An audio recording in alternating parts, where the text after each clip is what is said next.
നിങ്ങൾ ഇപ്പൊ പഠിക്കുന്ന പ്രായമുണ്ടല്ലോ, അതാണ് നിങ്ങളുടെ ജീവിതത്തിലെ ഏറ്റവും നല്ല സമയം. ഒരിക്കലും തിരിച്ചു കിട്ടാത്തത് ഈ സ്കൂൾ ലൈഫാണ് മക്കളെ. അല്ലാന്ന് ഞങ്ങൾ പറഞ്ഞില്ലല്ലോ. അല്ല, അതല്ല, നിങ്ങൾക്ക് ചിലപ്പോൾ ഇപ്പൊ സ്കൂളിൽ പോകാൻ ഇഷ്ടമല്ലായിരിക്കും, സ്കൂൾ ലൈഫ് തീർന്നാൽ മതിയായിരുന്നു എന്നൊക്കെ തോന്നും. അങ്ങനെയൊന്നും ചിന്തിക്കരുത് പിള്ളേരെ. വലുതാവുമ്പോഴേ നിങ്ങൾ ഏറ്റവും മിസ് ചെയ്യുന്നത് നിങ്ങളുടെ സ്കൂൾ ലൈഫ് ആയിരിക്കും കേട്ടോ. ഞങ്ങൾക്ക് സ്കൂളിൽ പോകാനൊക്കെ ഇഷ്ടമാണല്ലോ. വെക്കേഷൻ തീർന്നാൽ മതിയായിരുന്നു, സ്കൂളിൽ പോകാൻ കൊതിയാവുക അല്ലേടി? ആ അതെ. അല്ല, അങ്ങനല്ല, നീതി ചേച്ചി ഉദ്ദേശിച്ചത് അങ്ങനല്ല. ചിലപ്പോൾ നിങ്ങൾക്ക് സ്കൂളിലെ ടീച്ചേഴ്സിന് ഇഷ്ടമല്ലായിരിക്കും. ഏതെങ്കിലും ടീച്ചേഴ്സിനെ കാണുമ്പോൾ തന്നെ നിങ്ങൾക്ക് ദേഷ്യമായിരിക്കും. അങ്ങനെയായാലും നിങ്ങൾക്ക് സ്കൂൾ ലൈഫ് ഇഷ്ടമല്ലാതിരിക്കുമല്ലോ. ഞങ്ങൾക്ക് എല്ലാ ടീച്ചേഴ്സിനും ഇഷ്ടമാണല്ലോ. ഞങ്ങളുടെ അഞ്ജന മിസ് ഒക്കെ പാവാ.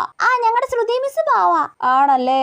അല്ല, നിങ്ങളിപ്പോ വിഷമിക്കുന്ന ചില കാര്യങ്ങളില്ലേ, അതായത് ഹോംവർക്ക് എഴുതാൻ ഇഷ്ടമല്ല, പഠിക്കാൻ ഇഷ്ടമല്ല, അപ്പൊ ആയാലും നിങ്ങൾക്ക് സ്കൂൾ ലൈഫ് വെറുക്കുമല്ലോ. അതിന് ഞങ്ങൾക്ക് ഹോംവർക്ക് എഴുതാനൊക്കെ ഇഷ്ടമാണല്ലോ, പഠിക്കാനും ഇഷ്ടമാ. ഷടാ, എന്തെങ്കിലുമൊക്കെ ഉപദേശം ഈ കൊച്ചു ഗ്രൂപ്പുകൾക്ക് കൊടുക്കാന്ന് വിചാരിക്കുമ്പോ അതും നടക്കുന്നില്ലല്ലോ.